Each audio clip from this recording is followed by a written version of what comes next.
Hey everyone, Admiral Seabass here. Welcome to Vietnam Solitaire Special Edition, the 1964 turn, the second turn of the game. All right, let's jump right into it. Roll for trail counters, 1 and 4. So we've already got one up here in 1. And unfortunately for the US, we're going to get one down here in number 4. And remember, we can't hit these with green berets this turn. So that is bad for the US. Attack trail areas. We can't, so we will skip that one. All right, now we're going to raise and move US and ARVN forces. All right, we've got 6 political capital points. So we'll spend 1 and raise this guy who attacks well in the jungle. And we'll put him here in the jungle. We'll raise another lower value ARVN troop to pair with him there so they can try to take out that Viet Cong. And then we've got 4 political capital points left. So let me think about this. So we'll spend 1 point and put a guy up here in the rice paddy. We got 3 points left. Use another point and put a guy here in the jungle like that. Spend another point and we'll build an ARVN right here like that. And then we'll spend our last point on a napalm attack and we will make that right there. So that's 6 political capital points.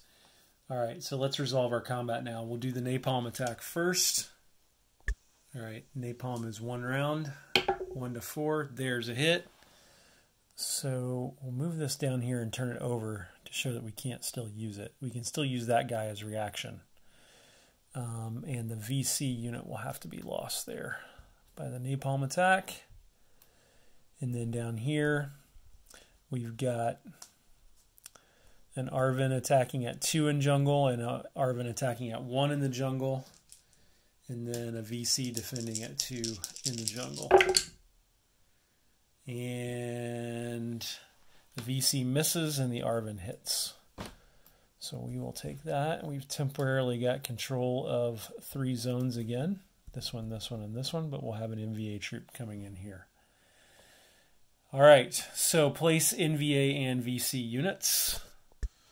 All right, for the VC, they are being very pesky again. They were raised right here in the 3-4 rice paddy section of the Mekong Delta. So that will definitely deny me control of 3 regions. And then right here we will roll for NVA. He comes in area 3. So we will definitely have combat there, and we can use our reaction marker for that combat, which is nice. I think we can anyway. And then up here, we roll 2 dice for the 2 trail markers, and that's 1 and 3. So they got a nice stack going there. And then we will have combat right there. And then I roll 4 for these 2 and these 2 all into region 1 there, or area 1, and that's 1, 1, 4, and 5. So put 2 here, 1 and 4, and 1 and 5, like that. All right, so now we have insurgency combat. So I was wrong. The napalm can only be used in reaction to offensive movement. This is not considered offensive movement. Not yet anyway. So we'll do this combat here. It's in a rice paddy. So it's a straight up 2 to 2. So let me roll that out. Nothing. Hey, ARVN got him. So that NVA is eliminated. And then we got another combat up here. We've got, and this is in jungle. So it's an NVA at 2 versus 2 ARVNs at 1. Nothing. nothing. And nothing still. Still nothing. Wow, nothing. Oh, Arvin got him. All right. That's good. And that is it for Insurgency Combat. Okay, now we roll for NVA and Viet Cong offensive movement. That's a 2. And that is the Highlands, which means all these guys will move in here and attack those Arvin forces. And now I can use the napalm to react to that. This is a good thing I saved that. All right, so I roll the napalm attack. It's kind of like a first strike in Global War 36. And of course he misses. So too bad there. And now we've got 3 NVA attacking in the jungle versus 2 Arvin. Not a fair fight at all. So it'll be 3 NVA at 2 or less attacking 2 Arvin units at 1 or less. Oh! Arvin got a hit and NVA didn't. All right, let's roll that again. NVA still has the advantage. And NVA got a hit. So the Arvin be eliminated. Oh! And NVA and Arvin both got hits. So Arvin did pretty well there to whittle them down. And that is the end of offensive movement. Now there's a really cool rule here that says that at the end of any offensive movement, if there are more than 2 NVA units in an area or in any region, then excess NVA units get moved to another region. That's not the case here. But if there had been 3 NVA left here after an offensive, they would have started to leak into some of these other places. So I think that's a pretty cool rule.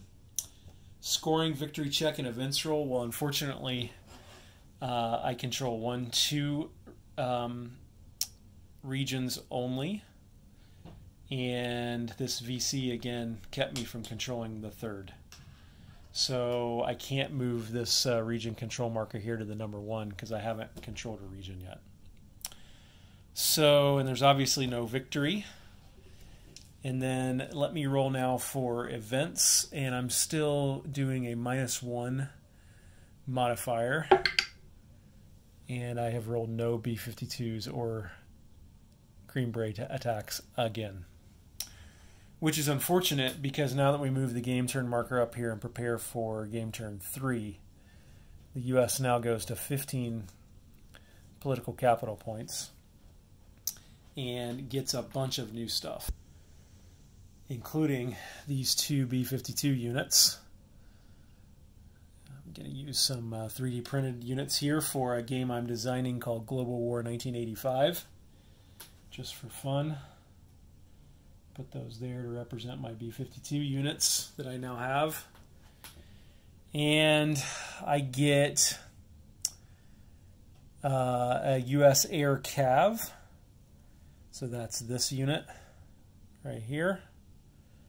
See that? Attacks at 4 in jungle, 4 in rice paddy, 3, and I can move it a lot of different places all over the map. So I can now bring him into the game for political capital. I get a U.S. Marine unit, which is this guy right here. 3 attack in jungle, 3 in rice paddy, 4 in city. I get 1 regular U.S. infantry right there, like that, and all my B-52s, which I've got here. So I got a lot more options now. Unfortunately, I can't hit the trail. I can't hit any of these trail markers next turn.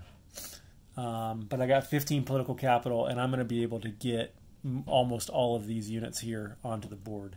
And I got 3 decent options here to try to clear the board. So we'll have to see if 1965 shapes up any better.